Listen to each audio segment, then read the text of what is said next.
Okay, so you're gonna want to take your Cobalt Flux apart. Yes, I know this is not a Cobalt Flux, but it's kind of the same principle. Take it apart and expose everything that you need to get to.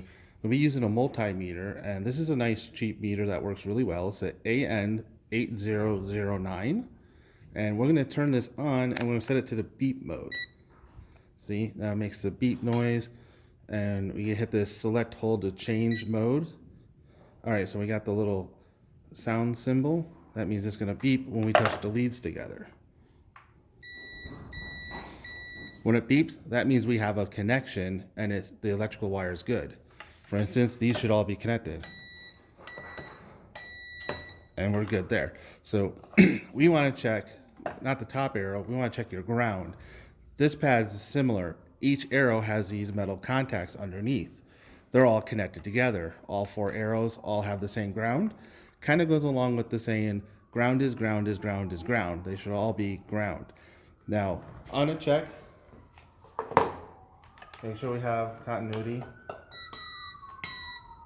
That's there. But now we want to make sure we go from the ground all the way to the connector. And yours is going to be the pin 1 on DB9. Mine is pin like 7. So yours will be on the front, I believe. Mine's up here. So my ground is good. If you don't have ground, then you're gonna have to replace that wire. Like, actually, I'd just leave the wire in and just run a new wire along with it and like glue it in or tape it in, however you need to get it in place, and then run it up to your pad where you need to connect it.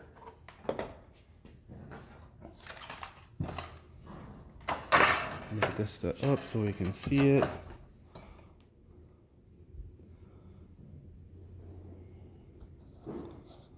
So your pads have this like piece of metal on top, and then there's one on the bottom.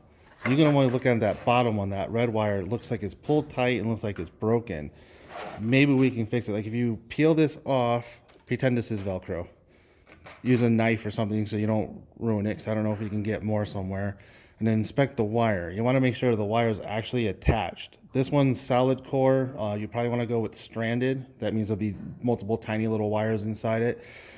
Stranded is more flexible. The solid core, if you give it too much vibrations or movement, it will snap. And yours looks like it was pulled, so maybe it was pulled too much and it snapped the wire that way. But you want to expose that red wire. I know this is yellow. Get your continuity tester. Make sure it's on and in beep mode. Some of these will turn off automatically. Mine's still on, still in beep mode, and you can test. Yeah, we're still good. You can go from your end of your wire down to your ground. Oh, you can't see me. So end of your wire to your ground, which I believe you said is pin 1 on the DB9. Oh, there's nothing working on mine now. No beep. That means there's a broken wire. Actually, it's just not attached. If I strip the other end of this wire, ran it here, and then soldered it to the DB9 on pin 1, that will reestablish the connection, and hopefully it'll be good. So if you check the wire and the wire is good, you don't need to replace the wire. What I would do is get some strippers. No, not those kind. Wire strippers. You could use like edge cut, like cutters, and use it to try to strip it. So let's say your wire is broken. We need copper there, so you're gonna want a lot because we need to make a good connection. Strip that off. Get a big piece of wire there. That I want more because I don't trust this method of connection. So I'm gonna pick off a couple pieces one by one. It's easier if you do it like an inch at a time. Now we got a whole bunch of wire. Now if it's stranded, it's gonna be all over the place. You could twist it together a little bit. And I'm gonna reattach it to here.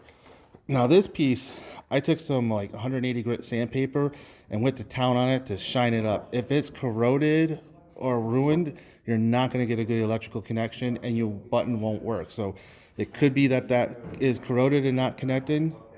So go ahead and get some sandpaper and clean it up, make sure it's nice and shiny. And you can actually test it with your multimeter. Put it in continuity mode. See, now it conducts. Let's try here. You see how it's not completely working there? That's where all the rust is. Oh, you can't see it. Yeah, see that rust is screwing it up. So you want it to be nice and shiny.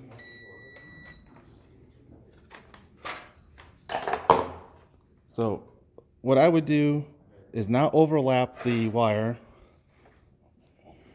bunch it up a little bit. I'm going to put it back there right where it was, and I'm going to add the Velcro back on there. So yeah, pretend this is Velcro.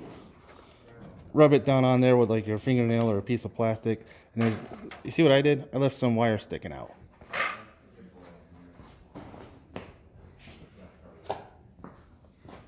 I left it out on purpose because I want to take some of this duct tape. This is actual like metal tape. It's got paper on the back, and you can separate it by like flicking at it. You can get the paper to separate from it. I cut off a small piece with some scissors, and I'm going to add this to that extra wire. Now I believe the adhesive on the back is conductive. I don't know, we could check on that. Like, I'm going to put the piece over our wire. The only thing you really need to be concerned about here, I believe, is just make sure this doesn't get too bulky, or this wire doesn't go out to a spot where it's big enough to touch the bottom plate or the top plate. You don't want to close your gap up too much. Once you have your wire on there, let me find the other end here real quick. We're going to test it. Or, well, you can put your pad back together and test it, or I'm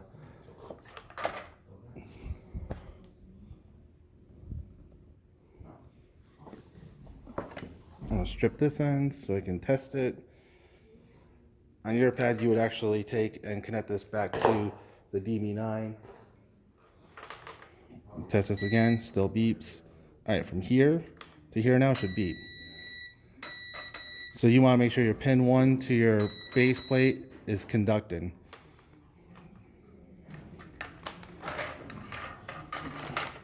All right, and I think that's about everything I could think of. If that, hopefully you can just peel off the Velcro and test the wire, and the wire is still good going to pin 1.